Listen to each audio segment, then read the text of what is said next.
Here we go. Well, welcome everyone to another Mindful Monday. You know, we are all on a journey, and sometimes those journeys have challenges. However, you do not have to face those challenges alone. At Mindful Mondays, we believe that we can do more together, and we are here to support you holistically and without judgment. So, thank you for joining us today. And I would like to start by thanking our sponsors, Beatty Carmichael, Legal Shield, Vibe, and White Sands Premier Travel for making this mindful episode possible. Now, I hope you are ready to uncover the hidden roots of your challenges because we have an amazing guest for you today. Beatty Carmichael is a groundbreaking mental health expert who has dedicated over 25 years to uncovering a radical truth that many mental health challenges aren't just about brain chemistry or emotional struggles, but they're often deeply rooted into the spiritual realm. So, with an astonishing 90% success rate, Beatty has helped over 1,000 individuals break free from anxiety, depression, trauma, and more, sometimes in less than 24 hours. So, Beatty is here with us today to share why so many feel trapped in their struggles and unveil a simple step by step method from his book, The Prayer of Freedom, that can lead you to lasting mental and emotional healing. Beatty, thank you so much for taking the time and sharing your knowledge with us today. Well, thank you for having me on. I'm excited about being here. Oh, absolutely. You have a really unique background, and your approach to mental health is unlike anything that most people have heard. So, can you Quite a walk? bit. Yeah, can you walk us through your journey that led you here, and what made you focus on the spiritual root behind mental illness? So my journey was really interesting because I had no intention of getting here. Um, but you can see patterns in the spiritual realm to a degree.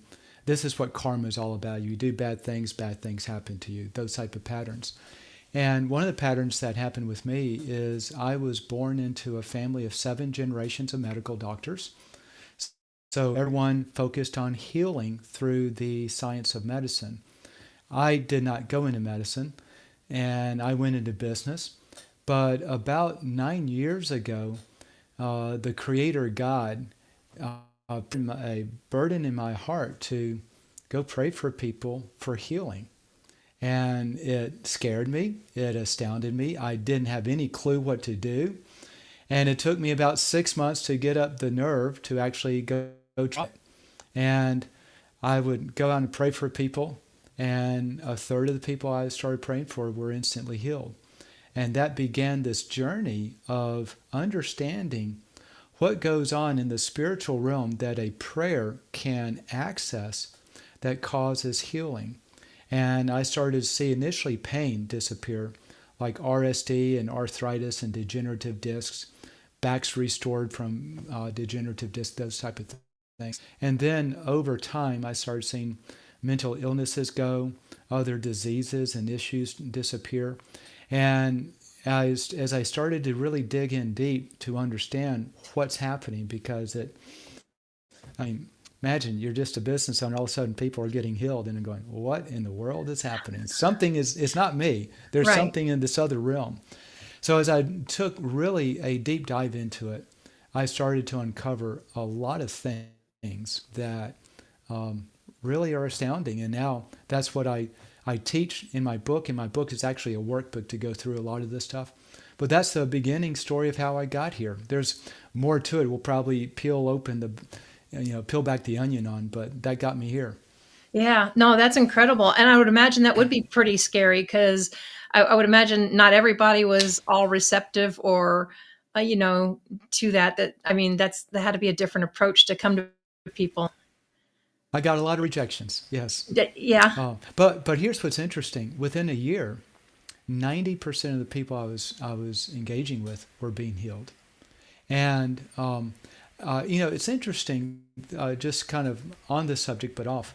Hmm. I found that if you approach people a certain way, that they always respond a certain way. In other words, people usually respond to you based on your approach to them. And so I figured an easy way to engage with people.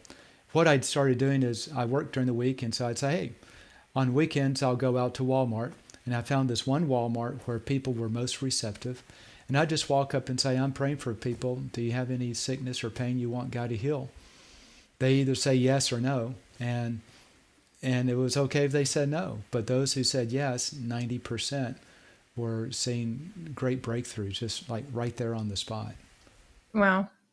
Wow. That is incredible. And I can imagine the different reactions that you probably got, but I totally agree with you. It depends on how you approach people and stuff. Yes, So when you come from like a question, like, you're trying to do something, not like you're trying to convince somebody of something, they're probably much more open.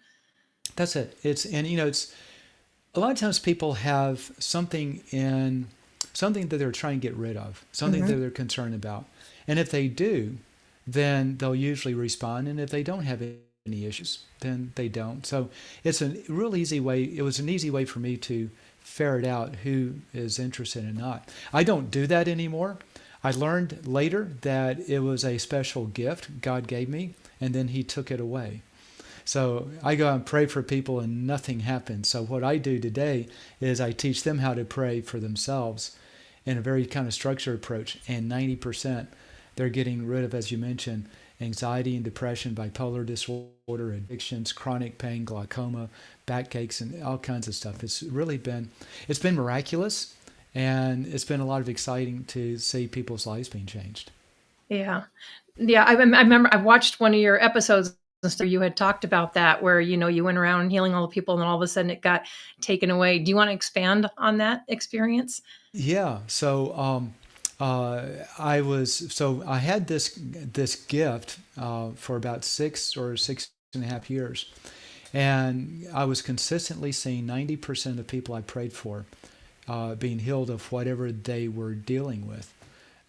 And for my scientific audience out there, did they go to the doctor and get a diagnosis they were healed? No. But if they couldn't see out of their eye because they had glaucoma and now they could see perfectly, I call that healed. If they couldn't bend over without excruciating pain and now they can bend over and pick up bicycles because they had double hernia, now I call that healed, right? So the total cessation of all of their problems. And then what happened was about 3 years ago now, I went back out to Walmart and sent the people being healed. And then within 2 weeks, I'd be praying for people and nothing. And it startled me. And I go, God, what happened? And He said, I took away your gift of healing. I said, why? It was helping so many people. And He said, because now I want you to learn to do it by authority. And I understood based on some things was doing up to that point, we'll get into, exactly what authority meant. So I shifted the tactic of how I engage people. I still walk down and say, I'm praying for people. Would you like God to heal you? But now when they said yes, rather than me praying, I led them in a prayer. And what's interesting, Laura, is when they started praying for themselves through this structured prayer that taps into these key spiritual laws, I found that the healings that God did in their lives were much more dramatic, much more than I ever saw. And so there's something more powerful about what they were doing than I was doing. And so it not only expanded the range of things that were being healed, but it expanded the depth of those issues. People who've had issues for 20 and 30 years, crippling things, being freed of it, people getting off meds because their psychiatrist tells them that they can, okay, because they no longer need it. All kinds of things like that. And it was really cool. So it used to be I was excited when, someone got a miraculous healing, and now I go, well, of course, that's how it always happens. It's really fun. It's nice. So in a way, it's actually helping you to show people that they have the ability to heal themselves, that they don't have to rely on whatever they've been relying on or not doing all this time, that they do have the ability themselves to They connect and do. help it shift. Yeah. And I think you hit it right. They have the ability themselves to connect and get that healing. So this is interesting, Laura, because sometimes people think that healing is in the mind, meaning how strongly you believe something to be true will determine the healing. But I found that's not it. Now, I'm not saying that doesn't work. What I'm saying is that it's not your belief that this is going to work. Most of the people I teach in an addiction recovery center. It's one of the largest ones in America, and it houses over 500 women. And I give them my book when I go teach the class. And the book it's not a reading book. I mean, there's a part of it that's a reading book, but the real issue is in the back is the worksheet that's tied into uncovering the spiritual roots that are the source of their problem. And get this, for every 10 women who come through my class, I give them my book and I simply give them time to go through the worksheet process in the back of the book. Nearly 9 out of 10 women that do that, they're instantly freed, instantly within a month, freed of their addictions for drugs, sex, alcohol, pornography. They are freed of their mental illnesses of anxiety, bipolar disorder, depression, borderline personality disorder. They're freed of the medications from that. The psychiatrist lets them say, hey, if you don't need it, don't use it. They're freed of chronic pain that they've had, rheumatoid arthritis and lupus and pain and migraines. They're freed of all kinds of persistent sicknesses, allergies, sinus headaches, and even the relationships with their children and their spouses. Everything calms down because what's happening is we are a spiritual being in a physical body, but the primary part of us is in our spirit side. And in that spirit side, when things do things a certain way, they open up doors to what I call dark energy, demonic type spirits that manifest in our spiritual side, but they comes out in our physical side as all these symptoms that a doctor would diagnose as you are alcohol addicted, you are bipolar disorder. But yet what it really is simply a manifestation of something on the spiritual side. So if you eliminate this in the spiritual side, then what it's producing in our physical body in life instantly disappears. And so when these ladies come through my class, they've been traumatized, they've been raped, been molested at early ages, they've been abused through relationships, and they're beaten down. They have all of the issues we have, but magnified because it's just so horrible in their life. And they have zero expectation that anything's going to change. They come into my class, they do the process hoping, but they don't believe it. Right. And then when it happens, they're like, oh my gosh, I'm free. And it's astounding. I was going to say, so that would be another question, because a lot of times I've found a lot of stuff, people have to be open-minded, but you have people that aren't believing it, but they've still been able to get healing from it. Yeah, all the time.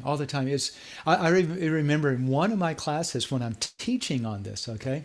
I'm teaching this, they're here, they've heard from some of their friends that, hey, you need to go to Beatty's class because you get healed.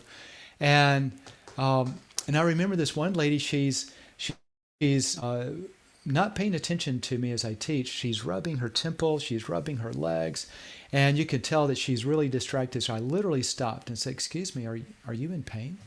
She said, oh yes, my legs hurt, my feet hurt, I've got this throbbing headache. I said, well, you want to get rid of it? Yeah. So I led her in this prayer process, and it all disappeared. And she wasn't expecting it because the rest of the class, she wasn't paying any attention to me either.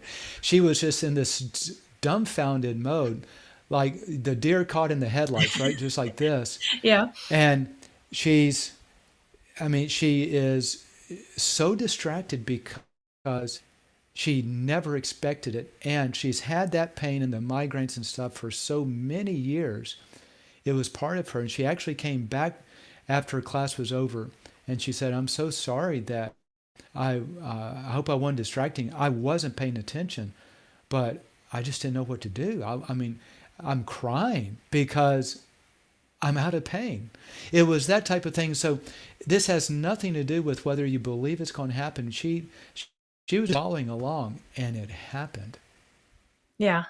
And that's got to be an incredible feeling too, when you can see the difference and stuff that it makes, especially when someone has been suffering for so long. It is. I have a friend that He's a functional druggie. So he's been on 70 milligrams of Vyvanse a day for his ADHD, which is the maximum. He was on 40 milligrams of his depression medicine, which is double the maximum. Ed was always spinning around. He couldn't really focus on anything. If anyone has ADHD, I'm just learning from him. As you try to focus on something, and you just can't focus, and you can't read, and your mind is always running, and it's really terrible. And then the medication, the Vyvanse medication, moved him into his ADHD medication, moved him into depression. So now he's in depression medicine, and it's just this chaos. And going through this process, it took several months for him. The addiction stuff is easy. It usually goes pretty quick. But it took him several months, but he's completely off all of his meds. No more ADHD med, no more depression. He can think. His brain is calm. He can actually read. He texted me recently. He said, "Look, Beatty, I've read 78 pages in this book." He hadn't read 78 pages in decades. And his life has calmed down. All the battling with his wife, all that's just calmed down. And it's like, I mean, every time he sees me, he just, "Thank you, Beatty, thank you." I mean, it's just the change in life for him, and it's really sweet. Yeah, I love that, which kind of was going to bring me to your next question. Anyway, I was going to say, for someone unfamiliar with your work, how do you describe the key difference between, what you do, what most people experience with medication or therapy? Yeah. But So let me answer that a little bit clearer, because this is the key with everything. And by the way, I am not down on the medical community. My generations past have been there. But what happens is the medical community gets to the point of science only, and it's a physical science, not a spiritual science. They usually become atheistic. There is no spiritual realm. We are all that there is. So they only look at the physical side of things, and they're trying to diagnose, what's this thing that you're anxious about, or you're depressed about, or why do you keep going after drugs? Don't you have enough discipline to say no? And so they try to come up with solutions to minimize the problem, because they have no clue what the problem is. All they have is the symptoms. And it's not effective. You can bypass some things, you can try to shut things off, but it's still frequently there. Like, think about my friend had a hip pain. He had a football accident at age 35 years ago in college. He's now in his mid-50s. The doctor's been saying you need a hip replacement. So the doctors can replace a hip and remove the problem and fix it with a human solution. But I led him through this, and it turned out that there was a spiritual root, and God literally gave him a new hip. I mean, literally on the phone. His pain was a 7. We went through this process to stand up, and now the pain's a 0. He starts crying. First time in 35 years he's been without pain. That was 2.5, 3 years ago. He's never been back on his crutches. He walks everywhere. It's like he got a new hip. I don't know how that worked. I just call it miraculous. But it's something that medical science doesn't understand. So the main difference between what I've uncovered, that I put the kind of the recipe process in my Prayer Freedom book, is I come at this from a different angle. I started to realize that most of these issues we struggle with start in the spiritual realm, and then they push through into the physical realm. So you can't just chop off the physical part and think it's done, because the root is still there. Like, I got weeds in my yard. If I cut the yard, they go away, but they come right back up because the root's still there. right. But if you get rid of the root, that thing in the spirit, then the whole issue disappears and it doesn't come back. And that's the difference between this and medication and other types of things the medical community is doing. They just don't understand the spiritual side. And through God's grace, I figured it out. Yeah, no, and that is so true. And that's, a lot of what I love about the holistic is because most of we look for root causes and not just, throw things to mask at it. Because like you, I'm not down on medical. It has, people need it, but I know we have other options as well. So, Yes. um, And it's all you have to do is be willing to explore and to test. yeah. Now, and and I you'll know you've find. said this is a spiritual process, not a religious one, and we're going to dive into that, but we got to take a quick break from our sponsors, and we'll be right back. Hey, we got soul. Oh yeah, we got soul.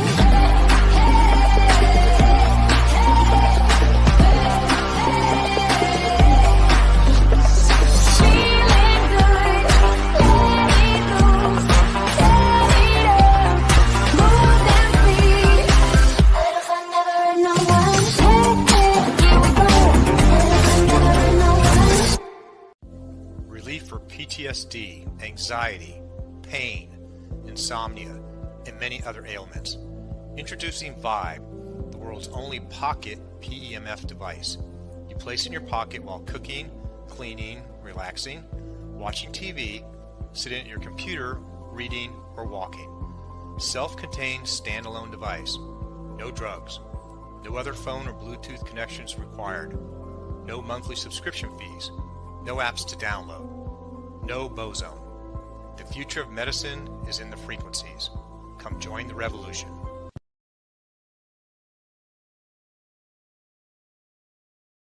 I used to say we need a lawyer in the family. Having Legal Shield is better. For less than $1 a day, you get access to vetted lawyers. Want to create your will? Call Legal Shield. Got personal contracts to review? Call Legal Shield. Do you need a vetted law firm to write a letter? Call Legal Shield. Warranty questions? Call Legal Shield. For less than $1 a day, it's a no-brainer. Shield yourself from costly legal expenses. Call Legal Shield today.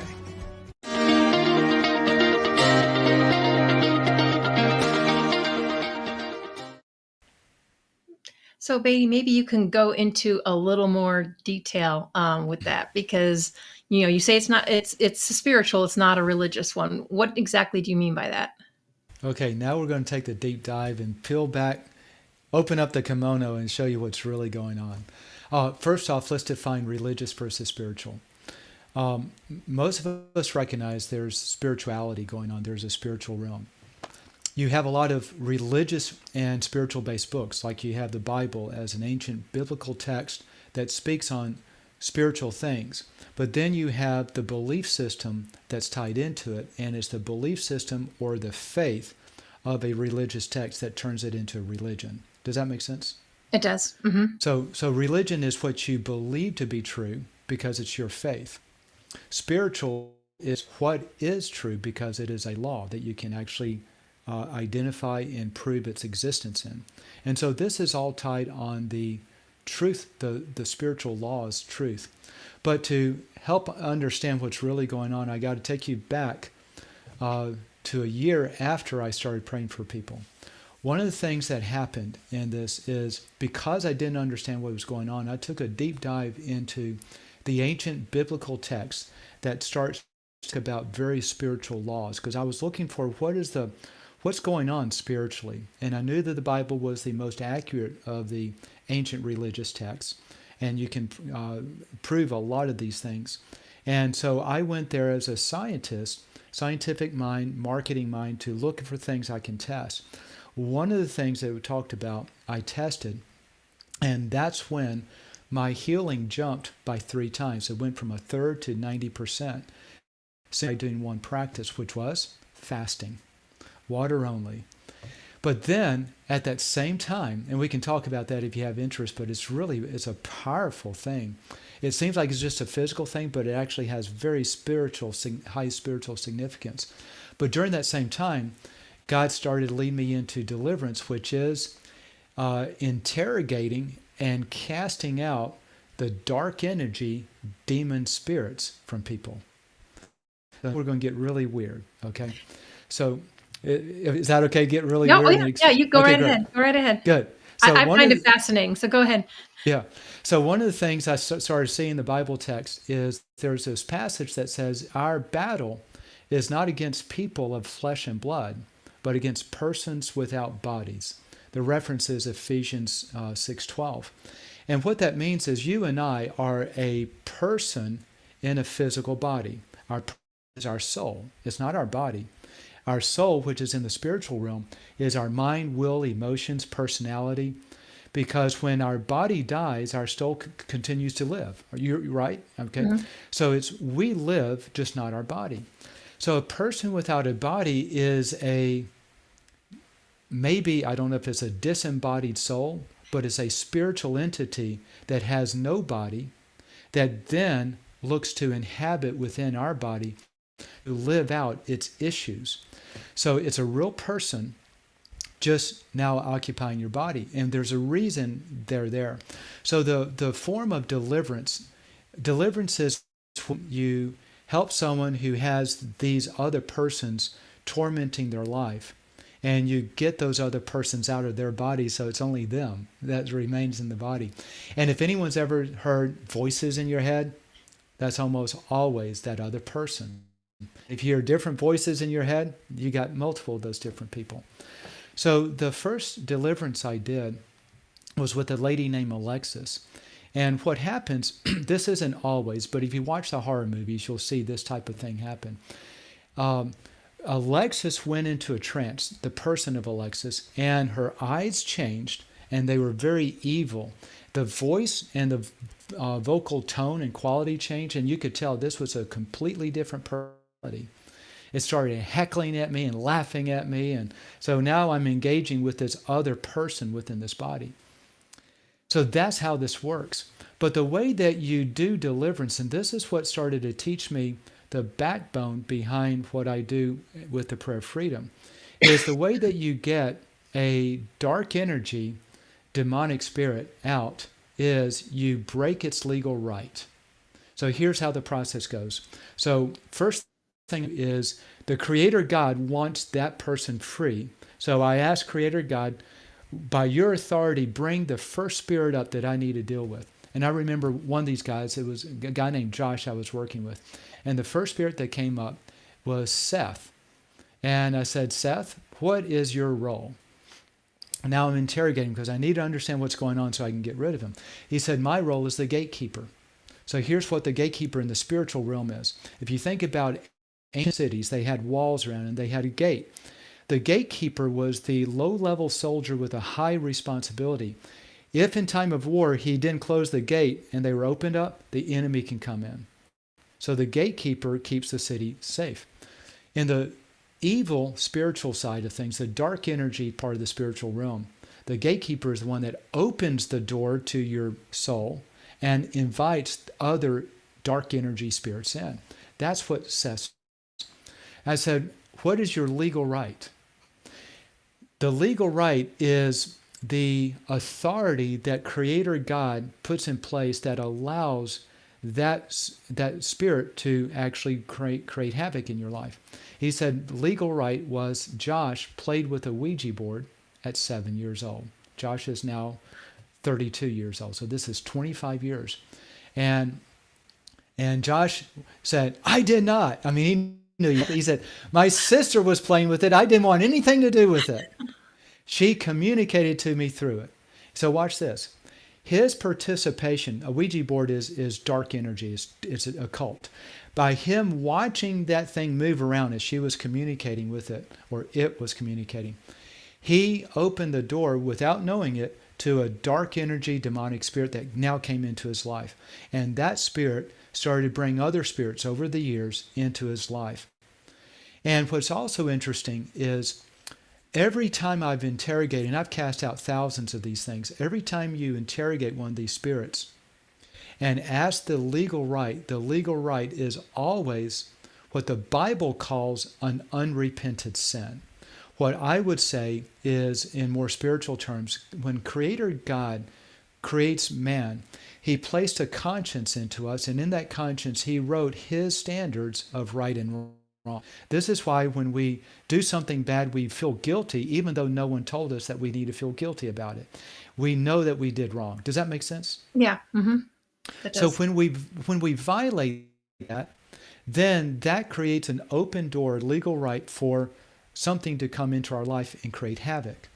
And they're not all dark energy demonic spirits, but this is a good way to understand the process.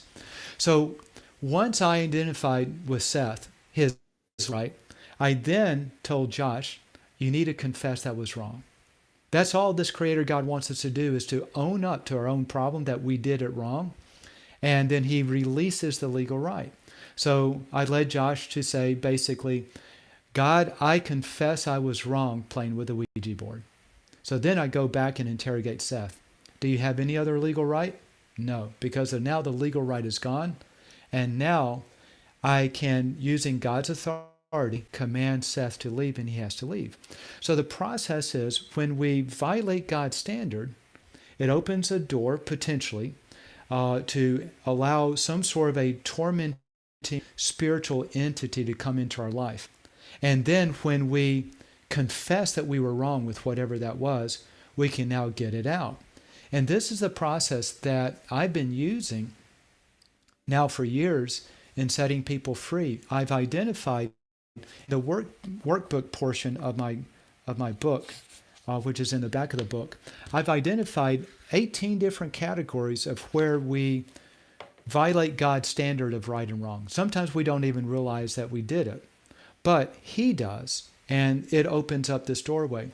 So by identifying that standard, then we can go through and basically say, I'm sorry, I confess I was wrong, and that in some capacity breaks right, and then you can remove that spirit of anxiety, that spirit that's driving depression, that spirit that's driving addiction, that spirit that's driving chronic pain, whatever that issue is. But it's always, that's not always, but 90% of the time I'm finding the issues we deal with aren't physical in nature, they're spiritual.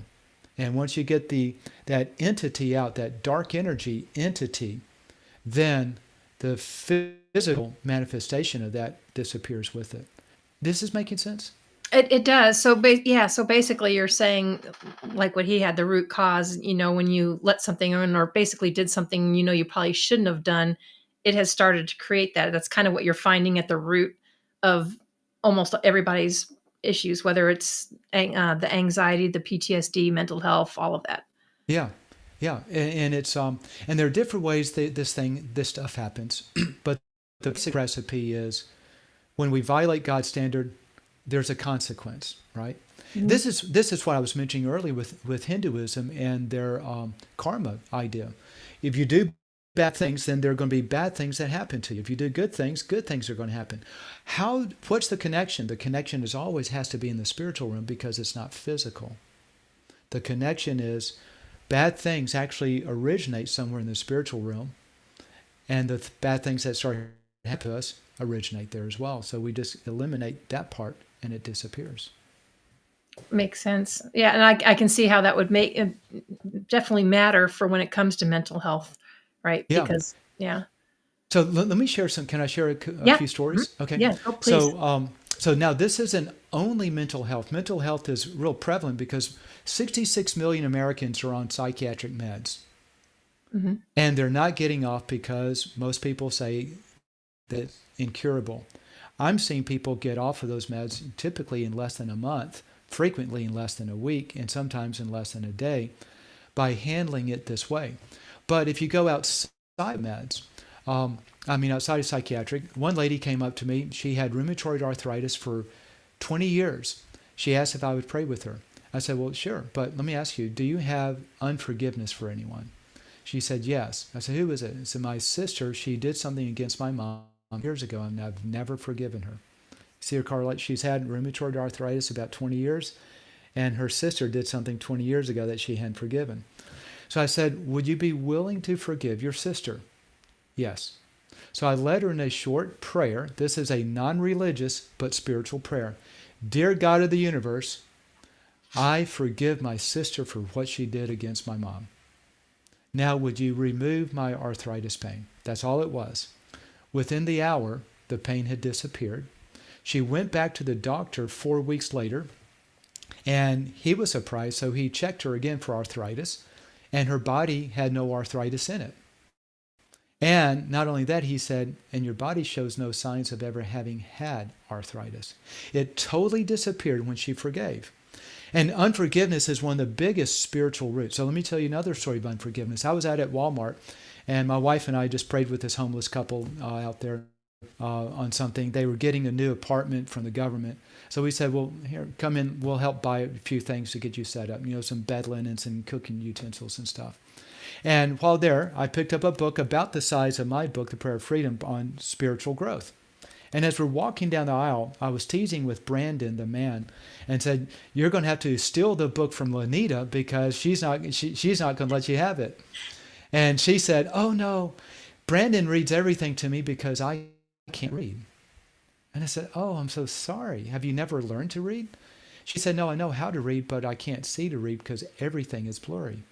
And Brandon had on had the word Levi's on it, about the size of my freedom there on the sign. She couldn't read that. I gave her the book and said, can you read this? And she brought it all the way up to about 3 or 4 inches from her eyes before she could actually focus enough to read it.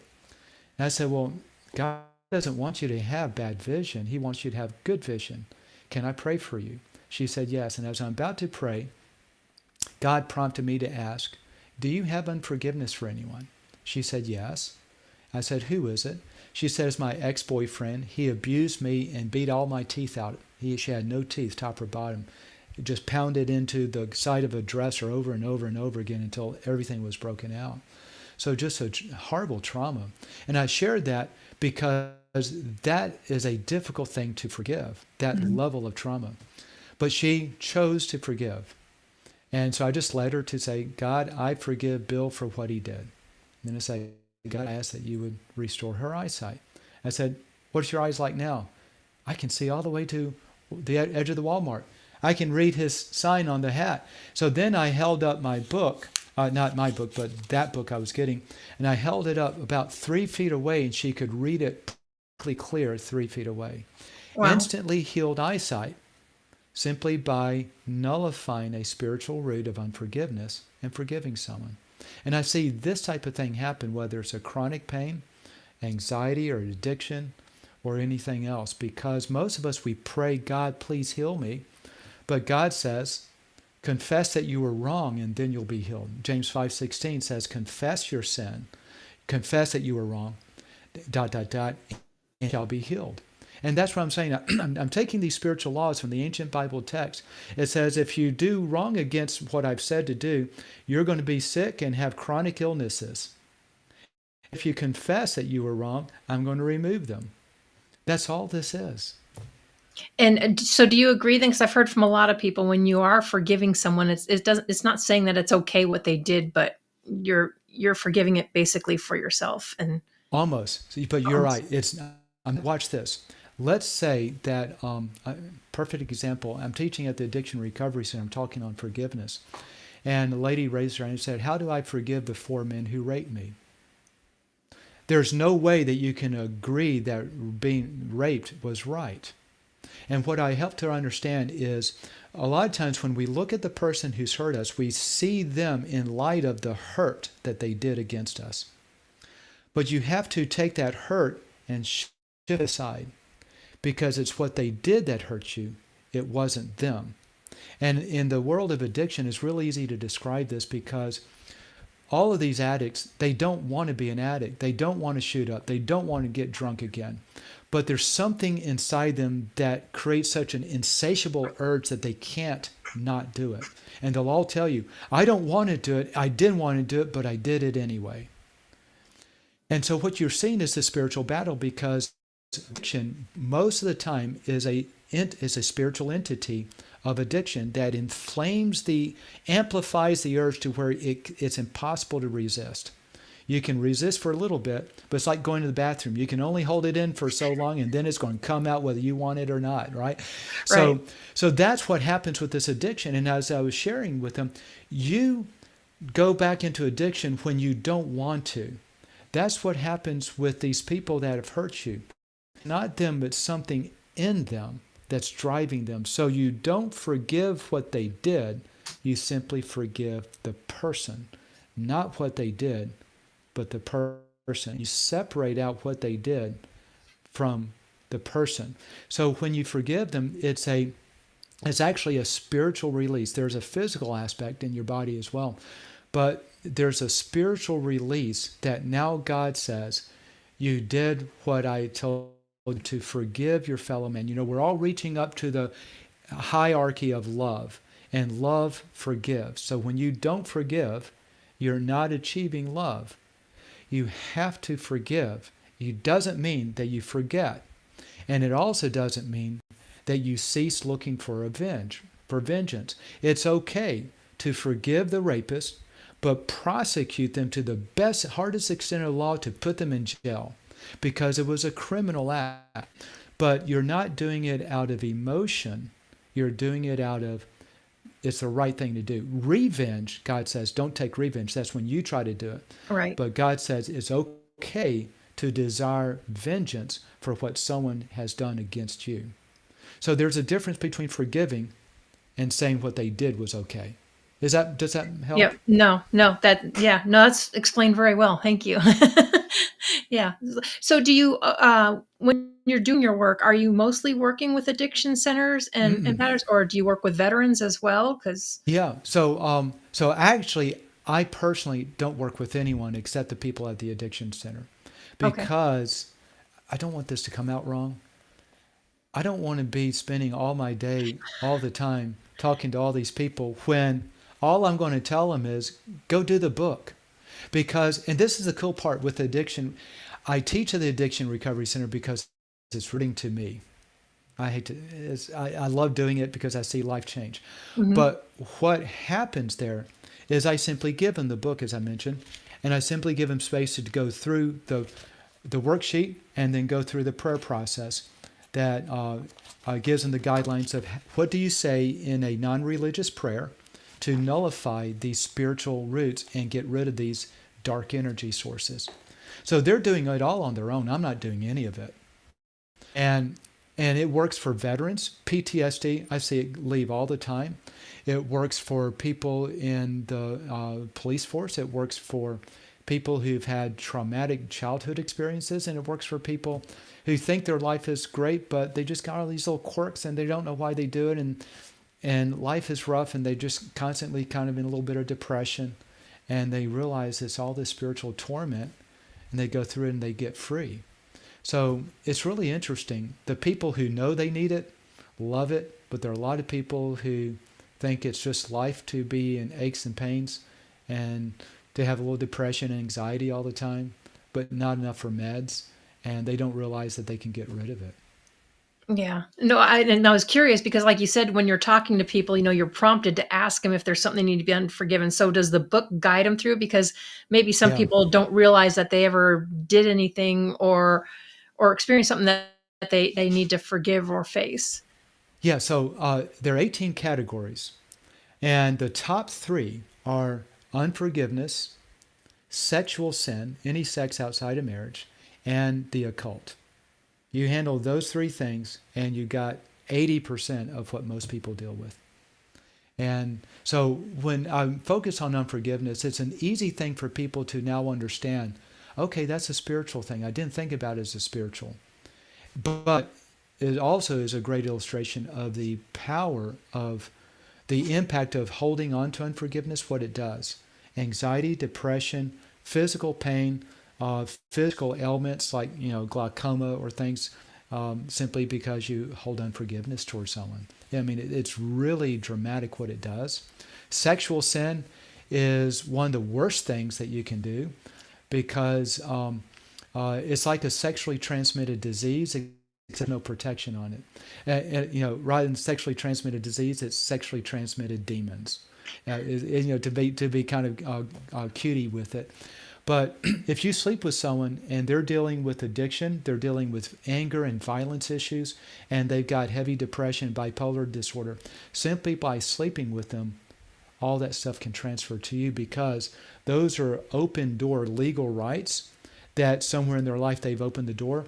And one of the spiritual laws is when you are joined, man and woman, or anything sexually, then you become one. And so that means all of your partners becomes yours, all yours becomes your partners. And if your partner's been sleeping with other people before sleeping with you, then your partner's inherited all those legal rights from all the other people they slept with, and now you're inheriting it.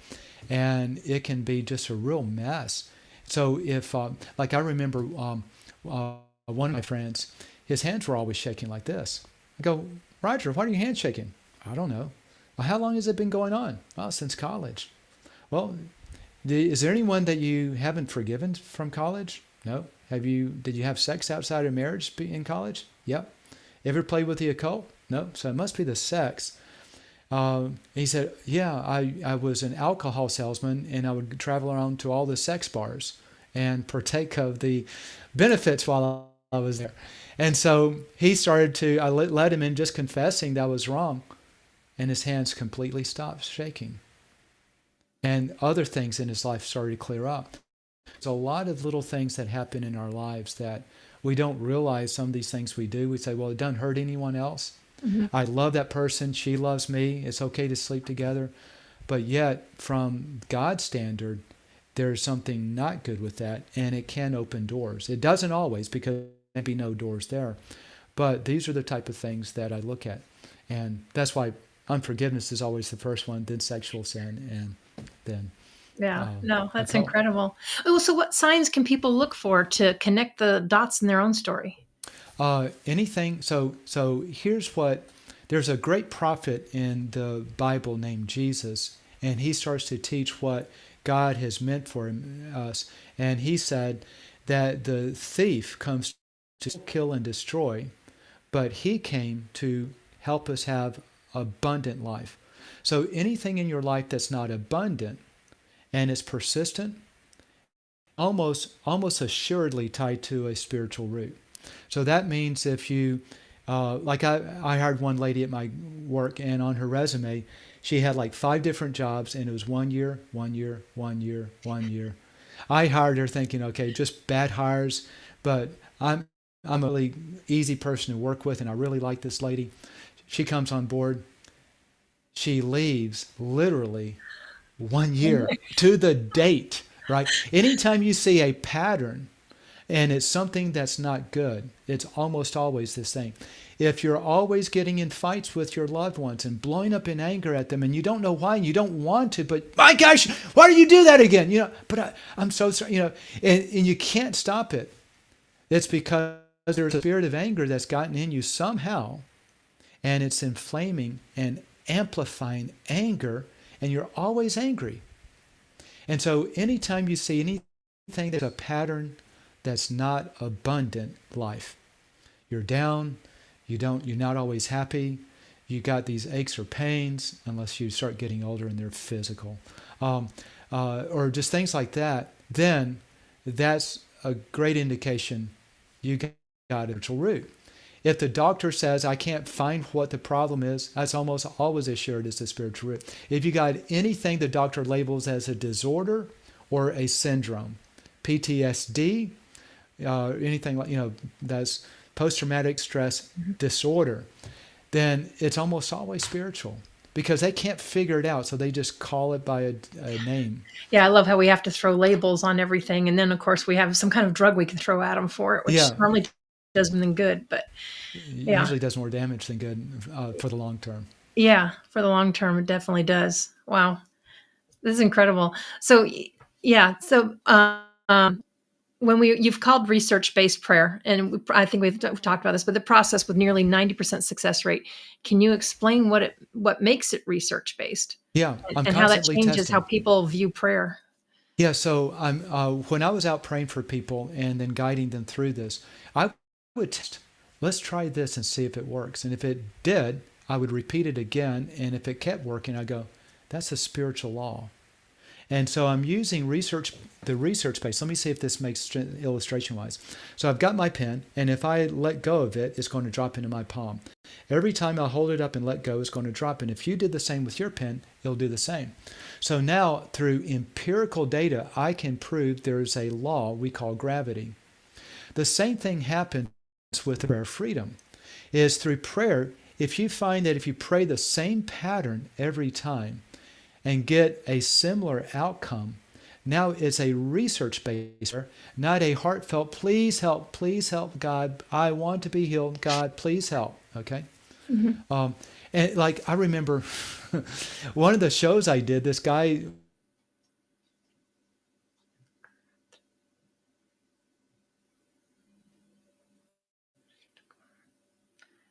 Oops. Oh, tell me I didn't lose him. Healed him.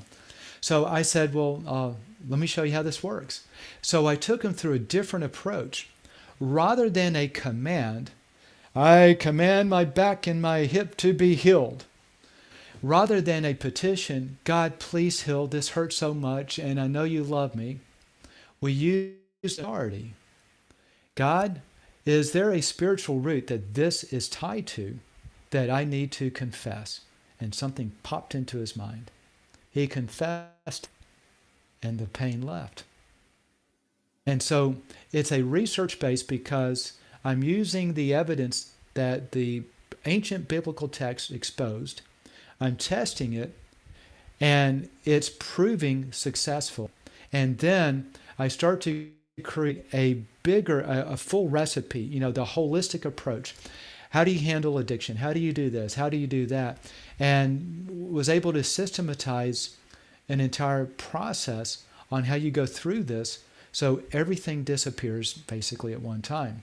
Rather than strategically, surgically, where you can still do it, I find a lot of those things are multifaceted, but when you handle all of the open doors at one time, addiction. In fact, let me read this one short story. Yep, we got a couple minutes left. Go ahead. Okay, great. So I'm going to be real quick. Yeah, it's all the time. So this is a typical response, and this is one of the ladies that was at the Addiction Recovery Center. I want to thank you for the prayer of freedom. It has changed my life. Growing up, my relationship with my mom was really tough. She was abusive, and she and my stepdad would drink and get into lots of fights. By the time I was in 7th grade, she said she didn't want anything to do with me and left. That's when life began spiraling downward. By 16 years old, I was having sex with lots of boys and started getting into drugs. That was just over 10 years ago. Before doing this prayer, I was addicted to heroin and fentanyl and meth. I had a lot of worry and stress and anxiety. On a scale of 1 to 10, they were probably an 8. I've had constant allergies and sinus headaches for years, migraines 5 out of 7 days a week, and a super heavy feeling like I was carrying around an overweight backpack. Life has really been difficult. But the prayer of freedom and repenting, which is confessing you were wrong, changed everything. Literally everything is gone. No more sinus issues, all gone. No more headaches and migraines, all gone. No more heaviness, it's all gone. No more anxiety or stress or worries. Literally on a scale of 1 to 10, they've gone to 0. Even my addictions have gone down to 0. I don't want drugs anymore. I have no urges for them anymore. And even the thought of it disgusts me. It's all gone. Wow. That's typical. That's incredible. It's all a spiritual root. Yeah, that is incredible. So we have a couple minutes. If someone listening today feels hopeless, maybe they've battled anxiety, depression, or trauma for years, what would you say to them? The same thing I say to everyone.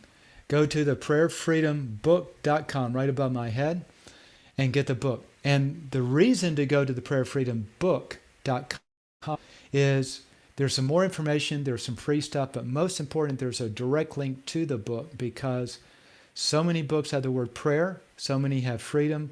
You'll be lost in the shuffle if you just Google it or Amazon it. So go to the prayerfreedombook.com.